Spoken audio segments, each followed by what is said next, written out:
Space контрольда жасаған. 83-те бітіргенбіз. Бірақ мен 74-те екінші классқа келгем сынып дейді ғой қазір. Біздің оқушымыз сондықтан құшақтаймын. Оқушы болғасын. Дәмел апайымыз. Рашқан Нұртазинадан кейін болды. Міне Дәмел апа мен класс жетекшім болған. Керемет математик болған. Директорымыз еңбек ері Рафиқа Бекенқызы. Иә. Социалистік еңбек. Жанат Қасымханова бізде ағылшын тілінен берген. Иә. Б классының класс жетекшісі физикадан берген. Иә, сізге берді. Ол кісінің қызығы құлағы енді сәл естімейді деп, әй балам бергел дейді дағы. Иә. Құлағым айтшы дейді. Қалаға Теректі де, Нұрлы дала деген жерлерде біз мектеп саламыз. Жайлы мектеп.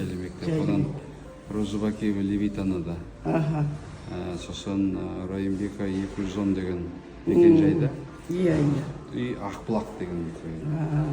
Иә. Осы мектептерді биыл тапсырайық деп отырмыз.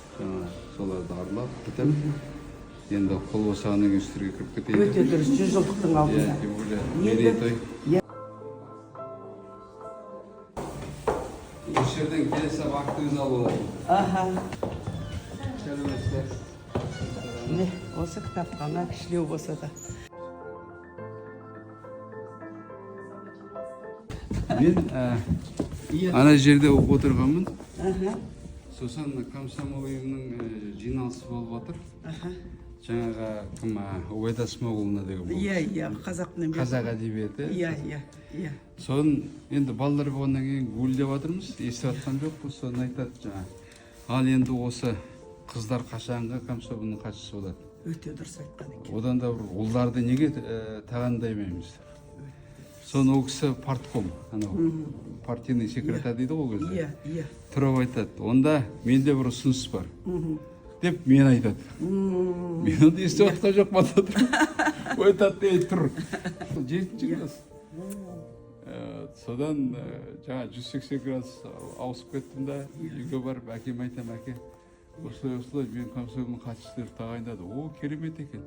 Онда сен галстук так, давай дұрыста, барлық жаман мінезіңді қой.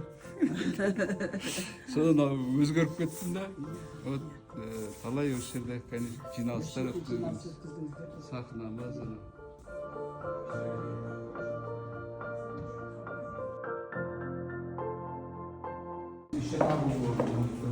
Мына мұғалімдер бөлмесі.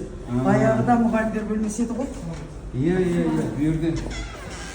Bu yerде мен комсомол хатшысы болғанда жиналысын өткізетін. О, заседание. Комсомольская. Осы жерде. Иә. Ол кезде үлкен сияқты болып көрінеді. Иә.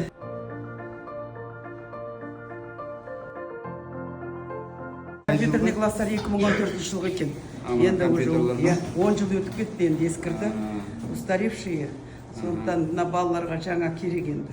Біздің түлегіміз Мәулен деген түлегіміз үлкен естейді қазір. Кім апайдың классында бітірген ғой? Дәмел апайдың. Мына жерде бастауышта оқыпты. Бастауышта шынында да осы жерде болды ғой? Ана жақ интернат болды. Екінші класста келдім, сынып дейді қазір.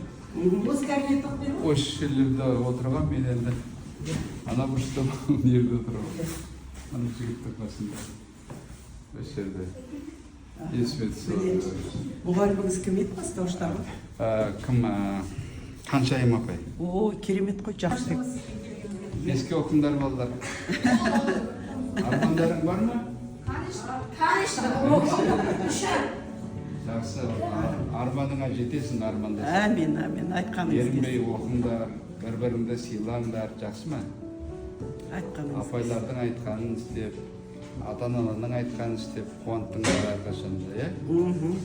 Ол енді музейіміз Рафиқа Бекенқызының мынандай былтыр 100 жыл болған.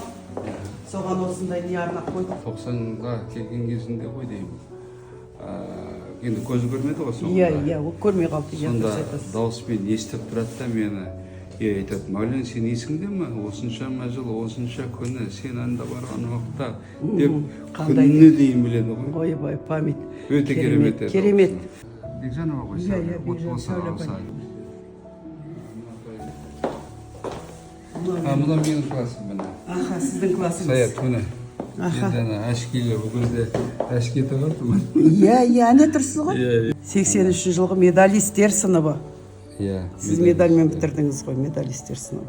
83 жылы бітірген жаңа Дәмелі апайдың 23 баланың 11-і алтын медалға бітіргенбіз. Қандай керемет. Солардың бірісіз. Бірі менмін, иә.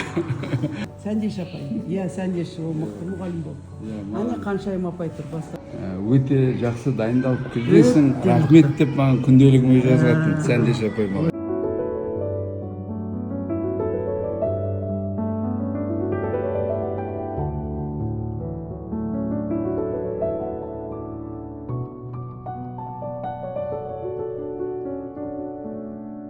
Раздевалка болатын мужской болса ма? Баяғыда шкафтары жоқ болған. Мынандай тақтай қойған, тек қана блокерлары жоқ.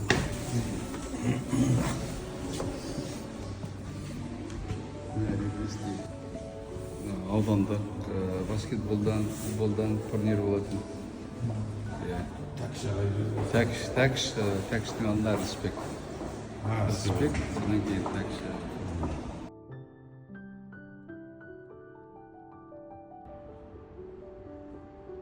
Мына жерде алғашқы қоңырау болатын, соңғы қоңырау мысалы. Мына жерде буфет болатын бір жерінде. 8 теңгеден биляши жейтінбіз. Мына жерде, мына жерден оны ортағының ар жағына дейін біздің класс болатын үшін біз жинап, жаңа жапырақ нәрселерді. Шықамекенді құлайсын. Бүкіл мұғалімдер, бүкіл оқушыларды жатқа білетін, кімнің қайда, өте сондай жүйрек Шықамекен. Орыс мектебі болған, кейін бізге берді де, бұл жерде интернатқа қойды. Сырттан келген балалар жатып оқуға да.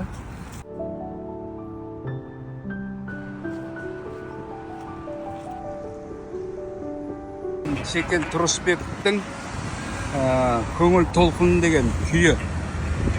Осы күйді Секен ағамыз кезінде мектеп күзетшісі болып, мына жерде тұрған кішігім. Мен әскерден келіп, 86 жылы келгенде, 87 жылы, бір жылдан кейін менімен бірге служит еткен інісі болған Сәкеннің Серік деген.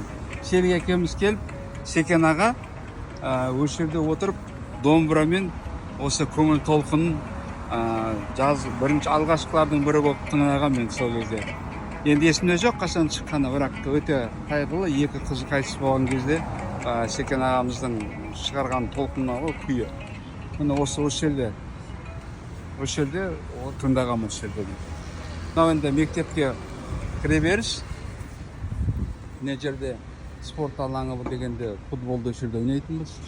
Мына жерде нан сататын, қазір қарасаң, қазір мынау кафе бірден нан салатын.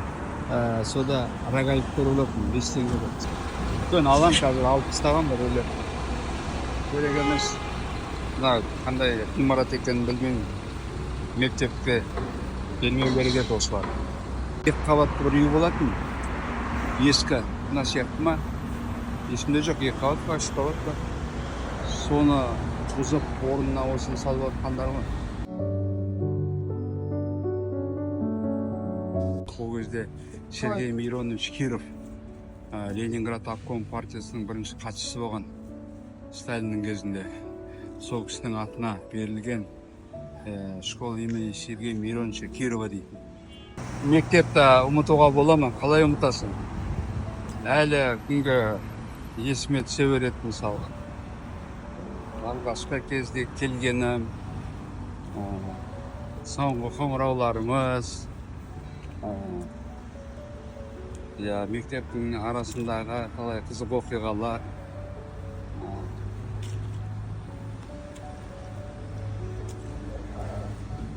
Ыстық тартады әрине. бірақ көріп отырмын сол баяғы кабинетте спорт залымыз, жаңа атту залымыз, біздің кабинеттеріміз оқыған біраз мұғалімдер өмірден өтіпті енді. Иманды болсын. Алған апайларымызға Құдай денсаулық берсін, рахмет айтамыз. Осы кісілер екінші әке-шешеміз болды ғой. Тәлім тәрбие айтып, ақыл кеңестерін беріп, мектебіміз гүлдей берсін. Енді бізде бәріміз шама келгенше қолымыздан көмектесіп, жаңа айтып отқан компьютерларына қол ұшын беріп, қаражат құйып дегендей жаңа замани құрал жабдықтармен жабдықтатуға атсалысамыз. Өзімнің сол 83 жылға бітірген жігіттердің басын қосып, жаңа қаражатын жинап, осы 100 жылдық мерейтойына арнайы сый тартамыз. Соны өзім жаңағы сапардың уақыт тауып, көріп, апайлармен кездесіп, ақылдасып, интерактивный панель, жаңағы LED экран, компьютер бір класқа, соны сыйлайық деп отырмыз. Құдай қаласа.